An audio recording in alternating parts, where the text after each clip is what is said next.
Oke, bismillahirrahmanirrahim. Assalamualaikum warahmatullahi wabarakatuh.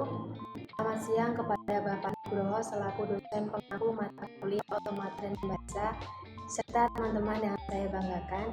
Sebelumnya, kami dari kelompok 1 hendak mempresentasikan hasil karya kami sebagai satu pemenuhan untuk nilai ulangan akhir semester.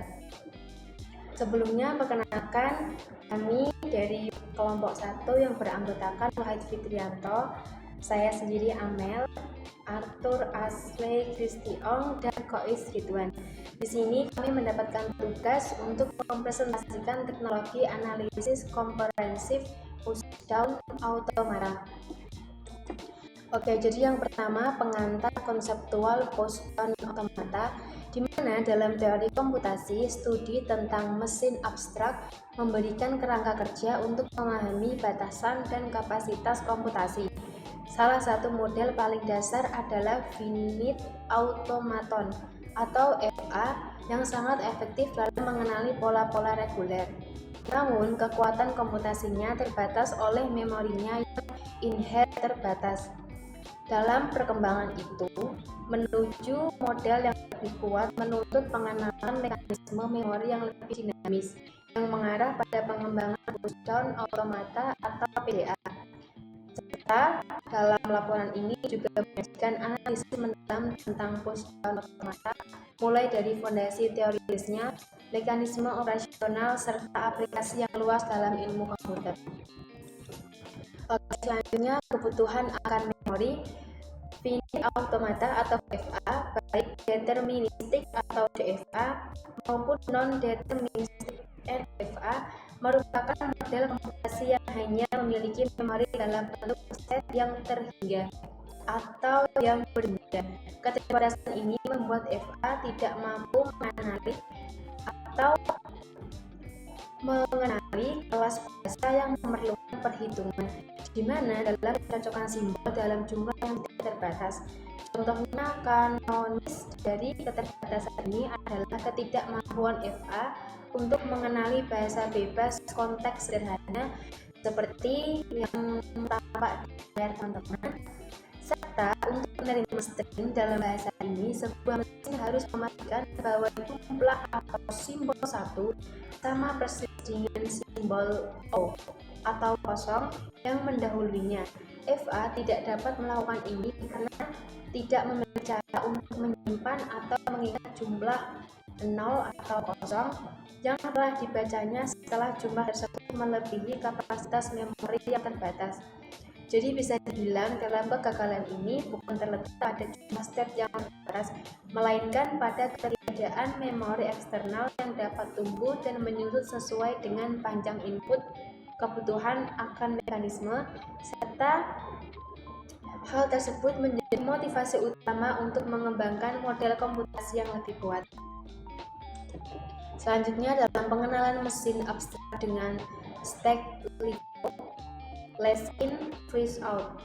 Pushdown automaton PDA ini diperkenalkan sebagai solusi untuk mengatasi keterbatasan FA. Secara konseptual, PDA adalah sebuah non-deterministik finite automaton Fish and Movies NVA yang diperkaya dengan satu komponen krusial, di mana komponen ini memuat sebuah memori eksternal yang diorganisir sebagai stack atau tumpukan. Stack ini menciptakan atau menyediakan kapasitas memori yang tak terhingga, namun dengan aturan akses atau akses yang sangat spesifik dan terstruktur. Dalam operasi pada stack ini mengikuti prinsip less in, freeze out atau LIFO, di mana analogi yang sering digunakan untuk tumpukan piring yang terakhir diletakkan atas tumpukan adalah piring utama yang harus diambil. Demikian pula, PDA hanya dapat berinteraksi dengan simbol yang berada di puncak atau dengan operasi yang diizinkan. Nah, dalam hal itu, operasi yang diizinkan ini ada tiga jenis, yaitu yang pertama ada push, di mana push ini merupakan menambahkan simbol baru ke puncak stack. Yang kedua ada pop, pop adalah menghapus simbol dari puncak stack. Serta yang terakhir ada di mana memeriksa simbol di puncak stack untuk membuat keputusan transisi. Oke, dalam struktur LIFO ini secara fundamental mendefinisikan kapasitas PDA. Meskipun memiliki memori tak terbatas, akses yang terbatas pada puncak stack inilah yang secara sempurna mencerminkan sifat rekursif dan bersarang dari kelas bahasa yang dapat dikenali oleh PDA. Sebagai contohnya tertera di layar teman-teman, serta lebih mudahnya mendorong satu simbol ke stack oleh PDA atau setiap 0 atau 0 yang dibaca, dan kemudian mengeluarkan satu simbol untuk setiap satu yang dibaca. String diterima jika dan hanya jika stack menjadi kosong tepat saat input habis, yang secara efektif memverifikasi bahwa jumlah 0 dan 1 adalah sama. Oke, selanjutnya posisi PDA dalam hierarki COMSCHI, di mana pengenalan bahasa bebas konteks free language, di mana hierarki COMSCHI mengklasifikasikan bahwa bahasa formal ke dalam tingkatan berdasarkan kompleksitas gramatikalnya. Dalam hierarki ini, PDA menempati posisi yang sangat penting sebagai mesin pengenalan untuk bahasa tipe 2, atau lebih dikenal dengan bahasa bebas konteks free language atau CVL, di mana penempatan ini berada pada satu tingkat di atas FA yang mengenali bahasa reguler tipe 3 dan satu tingkat di bawah mesin Turing yang mengenali bahasa recursive enumerable atau tipe 0.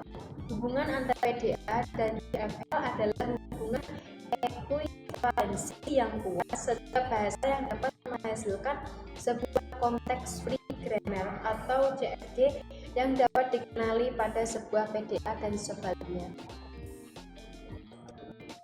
Oke, selanjutnya analisis perbandingan FA, PDA, dan mesin Turing. Kekuatan komputasi sebuah model didefinisikan oleh kelas bahasa yang dapat dikenali atau diterimanya.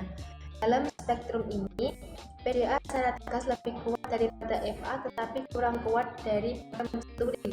FA dibandingkan dengan PDA merupakan penambahan satu stack pada FA di mana loncatan kualitatif. FA hanya dapat mengenali pola berulang yang terbatas, sedangkan PDA dapat mengenali struktur besaran atau nested structures yang tak terbatas, seperti tanda kurung yang seimbang atau blok kode dalam bahasa pemrograman, yang dimana itu merupakan ciri khas dari CVL. PDA versus mesin Turing, di mana mesin Turing memiliki pita atau tape tak terhingga yang dapat dibaca dan ditulis di posisi manapun akses acak. Sebaliknya, PDA dibatasi oleh akses LIFO pada stacknya.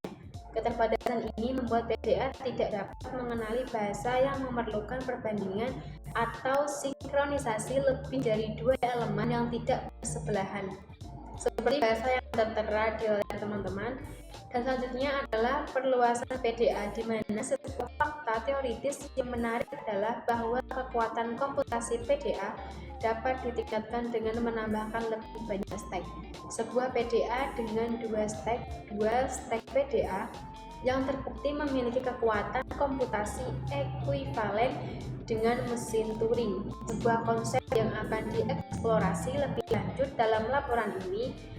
Hal ini menunjukkan bahwa penambahan satu stack saja sudah merupakan langkah besar, dan penambahan stack kedua sudah cukup untuk mencapai batas atau komputabilitas. Evolusi dari FA ke PDA bukanlah sekedar penambahan kuantitas memori, melainkan sebagai pengenalan jenis memori yang terstruktur secara spesifik. Struktur LIFO dalam stack secara inherent cocok untuk memodelkan rekursi yang merupakan inti dari data bahasa bebas konteks, di mana keselarasan struktural antara mesin PDA dan tata bahasa CFG inilah yang menjadi fondasi kekuatan dan relevansi PDA dalam teori komputasi. Dekomposisi 7 tuple. Secara formal, sebuah pusdown automatan PDA didefinisikan sebagai sebuah 7 tuple M sama sama dengan Hi, Sigma, Gamma, Delta, Hi, underscore 0, Z, underscore 0, F, tutup kurung, buka. Dimana setiap komponen memiliki peran spesifik, seperti contohnya yang pertama, himpunan state sehingga finite set of states sama seperti pada EVA. Lalu yang kedua ada alfabet, input alfabet, yaitu himpunan simbol yang dapat dibaca oleh PDA dari pita pemasukan. Yang ketiga ada alfabet stack alfabet, yaitu himpunan simbol yang dapat disimpan di dalam stack. Dicatat bahwa sigma dan gamma bisa saja memiliki simbol yang sama, tetapi tidak harus. Yang keempat ada fungsi transisi, transition function atau relation, yang merupakan jantung dari PDA dan akan dibahas secara mendalam. Yang kelima ada state awal, start state, tempat komputasi dimulai. Dan yang keenam ada simbol awal stack, inisial stack simbol yang ditempatkan di stack pada awal komputasi. Simbol ini sering berfungsi sebagai penanda dasar stack. Yang ketujuh ada himpunan state penerima atau state akhir, state of final atau accepting states. Fungsi transisi. Fungsi transisi delta adalah komponen yang membedakan PDA dari EVA. Fungsi ini tidak hanya bergantung pada state saat ini dan simbol input, tetapi juga pada simbol yang ada di puncak stack. Bentuk formal dari fungsi transisi adalah $delta Hi times sigma atau cap atau epsilon times atau gamma atau 2 atau match P, Hi atau times atau gamma, dimana maca P adalah himpunan kuasa power set, notasi dan interpretasi transisi. Sebuah transisi tunggal sering ditulis sebagai delta dalam kurung Hi, AX yang memiliki interpretasi sebagai berikut. Dari state, jika simbol input berikutnya adalah A atau A epsilon, jika tidak ada input yang dibaca dan simbol di puncak stack adalah X, maka PDA dapat melakukan langkah berikut: pindah ke state P, mengeluarkan pop simbol X dari puncak stack, mendorong push string alpha ke stack. Penting untuk dicatat bahwa alpha adalah sebuah string dari simbol-simbol stack alpha in gamma. Jika alpha epsilon kosong, maka operasi ini secara efektif hanya melakukan pop. Jika alpha beta, maka ini adalah operasi replace.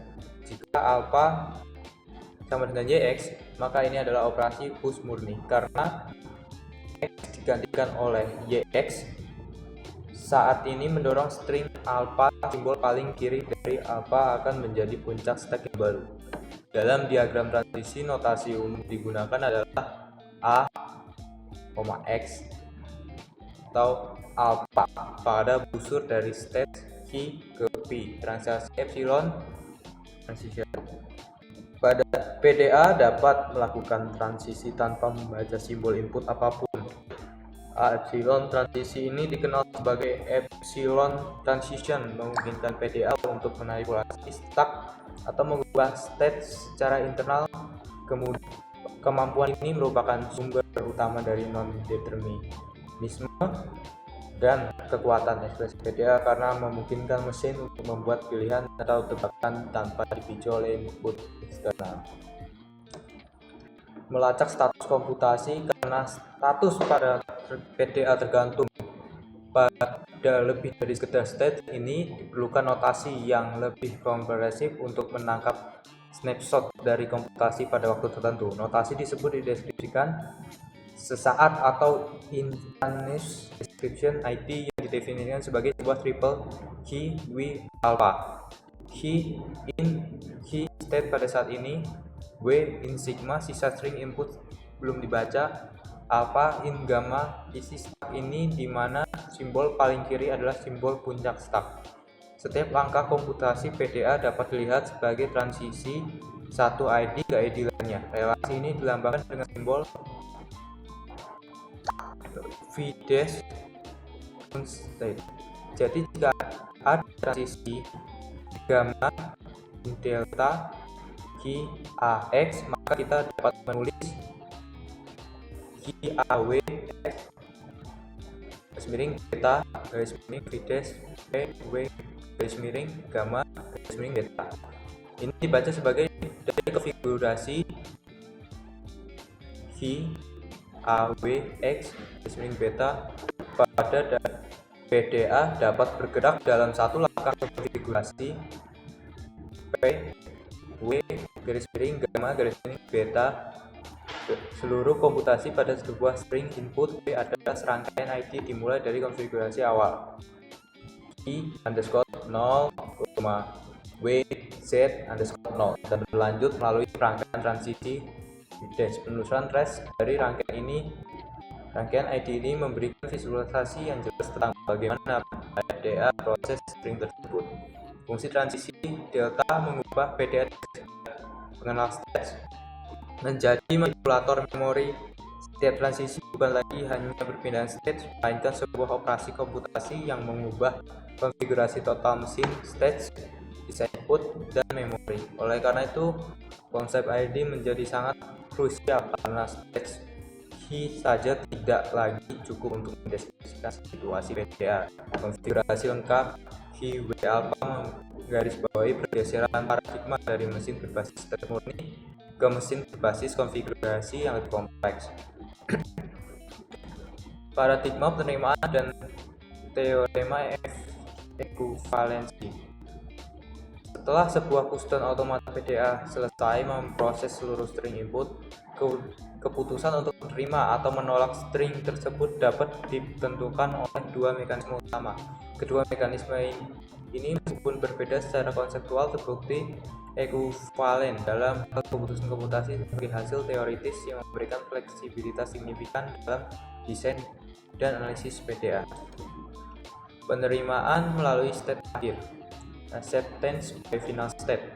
Mode penerimaan ini merupakan warisan langsung dari finite automata. Sebuah string input W dikatakan diterima oleh PDA jika setelah seluruh string W selesai dibaca. Sisa input adalah epsilon. PDA berada di salah satu state yang termasuk himpunan state akhir F. Definisi formulanya adalah bahasa L dalam kurung M yang diterima oleh PDA M sama dengan Ki garis miring sigma garis miring gamma garis miring delta underscore 0 Z underscore 0 dengan state akhir adalah himpunan. L dalam kurung M sama dengan W garis miring in garis miring sigma garis miring mid dalam kurung Ki underscore 0 W dan Z underscore 0 dash Ki underscore F epsilon alpha teks untuk suatu Ki underscore F garis miring in F garis miring teks dan alpha in gamma.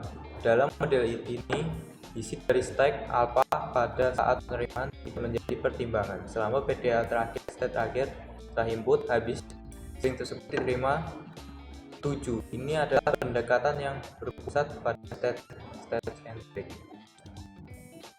Penerimaan melalui stack kosong, accepted by empty stack. Mode penerimaan alternatif berfokus pada kondisi memori stack beda. Sebuah string itu W dikatakan diterima jika setelah seluruh string W selesai dibaca, stack PDA menjadi kosong epsilon. Definisi formalnya adalah bahasa N grup M yang diterima oleh PDA M dengan stack kosong adalah himpunan N dalam kurung M sama dengan W garis miring in garis miring sigma garis miring min Ki underscore 0 W dan Z underscore 0 dash Ki garis miring epsilon garis miring teks untuk suatu Ki garis miring N Ki garis miring. Dalam mode ini state di mana PDA berada key pada saat prima tidak relevan, fokus utamanya adalah apakah komputasi berhasil mengosongkan stack. 7. Ini adalah pendekatan berpusat pada memori centric. Bukti formal dan konstruksi konversi teorema ekuivalensi.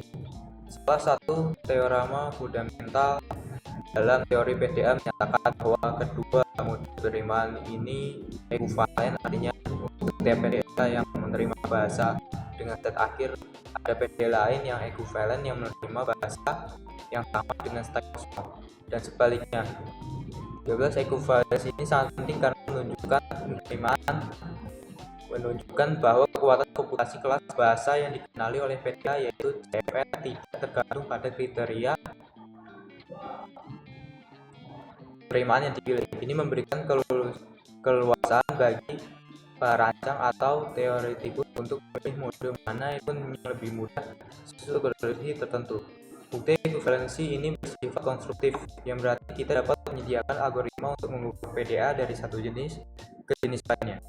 Tujuan dari konstruksi ini adalah untuk membuat PDA baru P_0 yang mengosongkan setiap kali PDA asli P_akhir akan masuk ke state akhir. Algoritma konversi dari penerimaan state akhir ke state kosong. Seperti dalam gambar, langkah 1 inisialisasi. Dengan konstruksi ini, jika $p underscore dalam kurung kurawa akhir dolar menerima $w dolar dengan berakhir di $q underscore f dolar, maka $p underscore dalam kurung kurawa kosong dolar juga akan mencapai $q underscore f dolar dan kemudian beralih ke $q underscore dalam kurung kurawa erase dolar untuk mengosongkan stacknya, sehingga menerima $w dolar dengan stack kosong. Algoritma konversi dari penerimaan stack kosong ke stack akhir dengan konstruksi ini, jika $p underscore dalam kurung kurawa kosong dolar menerima $w dolar dengan mengosongkan stack, maka $p underscore kurung akhir dolar akan mendeteksi kondisi ini melalui simbol dolar ada garis miring dolar dan transisi ke state akhir $q petik underscore f dolar, sehingga menerima $w dolar dengan state akhir. Ekuivalensi ini mengungkapkan dualitas yang mendalam dalam komputasi PDA. Keberhasilan dapat ditandai baik oleh pencapaian state internal tertentu, state akhir, atau pencapaian konfigurasi memori eksternal tertentu, stack kosong dalam kurung. Kemampuan untuk saling mensimulasikan kedua pandangan ini membuktikan bahwa keduanya adalah manifestasi dari kapabilitas komputasi yang sama. Determinisme versus non-determinisme dalam konteks PDA. Sebab Boston Automaton dikatakan deterministik DPDA jika untuk setiap konfigurasi yang mungkin hanya ada tepat satu langkah komputasi berikutnya yang tersedia. Secara lebih formal, sebab PDA $m sama dengan dalam kurung Q atau sigma atau gamma atau delta Q underscore O terus Z underscore O atau F dolar adalah deterministik jika kedua kondisi berikut terpenuhi secara simultan. Untuk setiap state $q atau in Q dolar, simbol input $a atau in atau sigma atau cap atau dalam kurung kurawa atau epsilon dolar, dan stack $x atau in atau gamma dolar, fungsi transisi dolar atau delta dalam kurung QAX. Dolar harus berisi paling banyak satu elemen, artinya dolar equals atau delta dalam kurung QAX RVAT atau LE 1 dolar. 2. Jika sebuah transisi epsilon dolar atau epsilon dolar dimungkinkan untuk suatu state dolar Q dolar dan simbol stuck dolar X dolar yaitu dolar delta Q miring epsilon X dolar tidak kosong, maka tidak boleh ada transisi lain yang dimungkinkan untuk input apapun dari state dan simbol dan stuck yang sama. Artinya dolar atau delta QAX harus kosong untuk semua dolar A garis miring in garis miring sigma dolar. Kondisi kedua ini sangat penting untuk menghilangkan ambiguitas. Jika sebuah PDA dapat melakukan transisi tanpa membaca input, ia tidak boleh juga memiliki pilihan untuk melakukan transisi dengan membaca input pada saat yang bersamaan, karena itu akan menciptakan pilihan yang non-deterministik. Sebuah determinisme versus non-determinisme dalam konteks PDA. Sebuah Boston automaton adalah non-deterministik NPDA jika setidaknya salah satu dari kondisi untuk determinisme di atas dilanggar.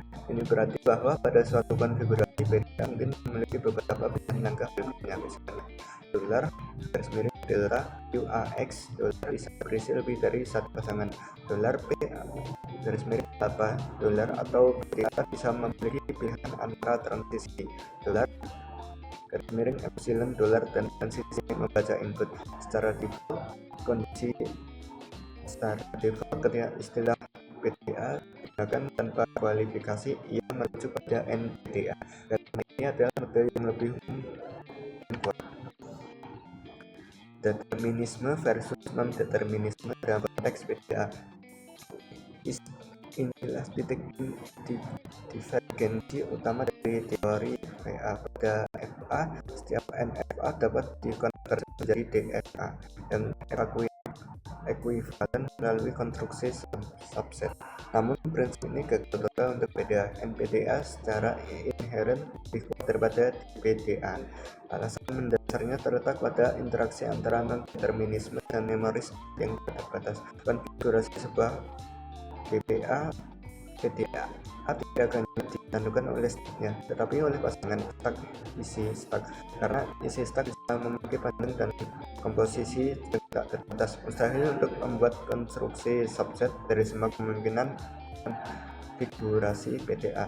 Kekuatan non-determinisme pada NPDA paling jelas terlihat pada kemampuannya untuk menebak, pertimbangkan bahasa palindrom dengan panjang genap dolar L sama dengan garis miring dalam kurung bawah WW atas R garis miring with W atau garis miring in garis miring dalam kurung bawah AB garis miring atas K bintang garis miring atau berapa dolar. Untuk mengenali string dalam bahasa ini, sebuah PDA perlu membaca bagian pertama dolar W dolar dan mendorongnya ke stack, lalu membaca bagian kedua dolar W atas R dolar sambil membandingkannya dengan isi stack. Masalahnya adalah tidak ada penanda eksplisit di tengah string untuk memberitahu mesin kapan harus beralih dari mode push ke mode pop. Sebuah NPDA dapat menyelesaikan ini dengan mudah. Ia secara non-deterministik menebak di setiap langkah bahwa ia sudah mencapai titik tengah. Ia akan mengeksplorasi banyak jalur komunikasi secara paralel. Sebagian besar jalur akan membuat tebakan yang salah dan akhirnya gagal atau crash. Namun untuk string yang valid akan ada setidaknya satu jalur komputasi di mana tebakan titik tengahnya benar, yang akan mengarah pada penerimaan string. Sebuah DPDA tidak memiliki kemewahan ini. Ia terikat pada satu jalur komputasi dan tidak dapat membuat tebakan tanpa penanda tengah. Ia tidak memiliki informasi yang cukup untuk memutuskan secara deterministik kapan harus berhenti mendorong dan mulai memprop. Oleh karena itu tidak ada TPTA yang dapat mengenali bahasa palindrome dengan panjang genap. Akibatnya tidak semua NPDA dapat dikonversi menjadi TPTA yang ekuivalen. Bahasa bebas konteks deterministik atau DCVL sebagai subset CVL. Kesenjangan kekuatan antara DPTA dan NPDA melahirkan kelas bahasa baru yang penting. Bahasa yang dapat diterima oleh DPTA disebut bahasa bebas konteks deterministik, Deterministic Context Free Language atau DCVL. Kelas DCVL adalah proper subset dari kelas CVL. Ini berarti semua DCVL adalah CVL, tetapi tidak semua CVL adalah DCVL. Karena palindrom panjang genap adalah contoh klasik dari bahasa yang merupakan CVL, tetapi bukan DCVL. Implikasi dari keberadaan DCVL sangat signifikan dalam bidang desain kompilator dan bahasa pemrograman. Parser yang efisien seperti parser LR, left to right request derivation, pada dasarnya adalah implementasi dari DPTA agar sebuah bahasa dapat diparse dengan cepat dan tanpa backtracking. Tata bahasanya harus dirancang sedemikian rupa sehingga menghasilkan DCVL. Inilah sebabnya mengapa banyak fitur bahasa pemrograman dirancang dengan hati-hati untuk menghindari ambiguitas yang akan memerlukan determinisme untuk diparse. Sekian, terima kasih. Baik, lanjutkan ke slide selanjutnya. Di sini saya akan membahas tentang hubungan simbiotik dengan tata bebas konteks dengan GFG. Hubungan antara push dan automata dan tata bahasa bebas konteks atau konteks di Mars merupakan salah satu pilar utama dalam teori bahasa formal. Keduanya adalah dua sisi dari mata uang yang sama, di mana satu deskripsi generatif atau CFG dan yang lainnya menyediakan pengenalan mesin atau PDA. Untuk bahasa yang sama persis yaitu bahasa bebas konteks. Kedua formalisme ini menyatakan sebuah bahasa konteks jika dan hanya jika ada sebuah tujuan otoman yang mengenalinya. Ini adalah pernyataan ekuivalensi dua arah yang tepat.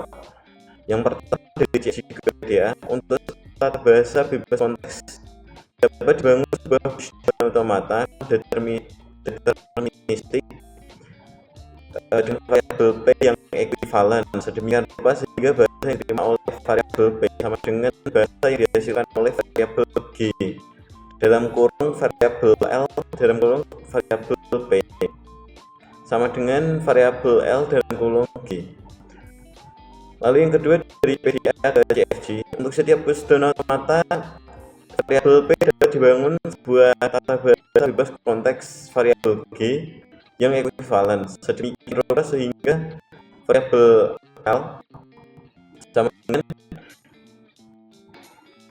variabel L dalam kurung P. Ekuivalensi ini menunjukkan bahwa PDA secara mekanis meniru proses derivasi yang didefinisikan oleh CFG. Stack pada PDA berfungsi sebagai struktur data yang sempurna untuk mengelola sifat rekursif dan bersalang dari aturan progresi CFG. Lalu untuk slide selanjutnya masih seputar dengan simulasi proses derivasi kiri atau dikenal dengan leftmost derivation. Algoritma untuk mengonversi CFG menjadi NPDA yang ekuivalen secara intuitif mensimulasikan proses derivasi paling kiri atau leftmost derivation dari sebuah string input. PDA menggunakan stack-nya sebagai area kerja atau to-do list untuk melacak string perantara yang terdiri dari variabel dan terminal yang perlu diproses. Ide inti konstruksi PDA yang dibangun biasanya memiliki satu state utama, variabel key, loop, dan beroperasi dengan penerimaan melalui stack kosong. Stack diinisialisasi dengan simbol awal, yaitu simbol variabel S dari CFG. Operasi PDA didasarkan pada simbol di puncak stack. Operasi expand, atau jika puncak stack adalah variabel A, PDA secara non-deterministik memilih salah satu aturan produksi untuk variabel A, misalnya variabel A to alpha. Kemudian PDA mempop variabel A dari stack dan mendorong string alpha ke stack dengan simbol pertama dari alpha di puncak. Ini setara dengan langkah derivasi dan CFG. Transisi ini adalah epsilon transition karena tidak ada input yang dibaca. Lalu untuk contoh transisi, yaitu delta hi loop epsilon A sama dengan variabel hi loop alpha untuk setiap produksi variabel A to alpha. Operasi match, jika puncak stack adalah terminal variabel A, PDA membaca simbol berikutnya dari pita input. Jika simbol input cocok dengan terminal variabel A di puncak stack, maka PDA mempop variabel A dari stack dan melanjutkan. Jika tidak cocok, cabang komputasi ini gagal dan berhenti. Ini memverifikasi bahwa string yang dihasilkan oleh derivasi cocok dengan input. Contoh transisi, delta hi loop variabel AA sama dengan hi loop epsilon. String input diterima jika setelah seluruh input dibaca, stack menjadi kosong. Ini menandakan bahwa derivasi yang disimulasikan berhasil menghasilkan string input secara persis. Untuk menyederhanakan konstruksi, CFG seringkali diubah terlebih dahulu ke dalam Garbage Normal Form atau GNF, di mana setiap aturan produksi dimulai dengan sebuah terminal variabel A to apa. Ini memastikan bahwa setiap langkah expand diikuti oleh langkah match, membuat prosesnya lebih terstruktur. Beralih ke slide berikutnya tentang representasi komputasi PDA sebagai aturan produksi. Mengonversi PDA menjadi CFG adalah proses yang lebih kompleks secara konseptual, tetapi sama-sama mendasar. Idenya adalah untuk menciptakan variabel-variabel dalam CFG baru yang mewakili komputasi PDA. Ide konstruksi variabel non-terminal dalam CFG baru akan memiliki bentuk variabel PA di mana variabel P dan Q adalah state PDA dan variabel A adalah simbol stack. Makna variabel PA, variabel ini menghasilkan himpunan semua string input variabel B yang dapat membawa PDA dari state variabel P ke state variabel Q. Dengan efek bersih dari komputasi tersebut adalah menghapus atau mempop simbol variabel A dari stack dan semua simbol lain yang mungkin didorong di atasnya selama proses tersebut. Aturan produksi CFG kemudian dibangun untuk mencerminkan state transisi PDA. Jika PDA memiliki transisi delta PA ni epsilon sebuah pop sederhana, ini akan menghasilkan produksi PAR to variabel A. Ini berarti string variabel A menyebabkan PDA berpindah dari variabel P ke variabel R sambil mempop variabel A. Jika PDA memiliki transisi yang mendorong string seperti delta variabel PAA ni variabel R B 1B 2B dan seterusnya, ini akan menghasilkan produksi yang lebih kompleks. Produksi ini akan berbentuk variabel PAQ to variabel A dan seterusnya. Ini secara rekursif menyatakan bahwa untuk berpindah dari variabel P ke variabel Q dengan mempop variabel A, dia pertama-tama membaca variabel A masuk ke state variabel R, lalu harus menemukan string untuk mempop variabel Q1, membawanya ke suatu state variabel Q1, lalu string lain untuk mempop variabel B2, membawanya dari variabel Q1 ke Q2 dan seterusnya hingga variabel BK terpop. Simbol awal dari CFG baru akan menghasilkan variabel-variabel seperti Q0, Zeno, dan Q untuk semua kemungkinan state akhir variabel Q yang merepresentasikan seluruh komputasi yang berhasil pada PDA. Dualitas antara CFG dan PDA ini sangat kuat. Setiap properti bahasa yang dapat dibuktikan menggunakan struktur gramatikal CFG juga berlaku untuk PDA dan sebaliknya. Hubungan ini menjadi landasan teoritis untuk pengembangan parser dan kompilator, di mana spesifikasi bahasa tingkat tinggi atau JFG secara otomatis diterjemahkan menjadi program pengenal atau implementasi PDA. Baik, mungkin sekian yang dapat saya sampaikan. Kurang lebihnya saya mohon maaf. Wassalamualaikum warahmatullahi wabarakatuh.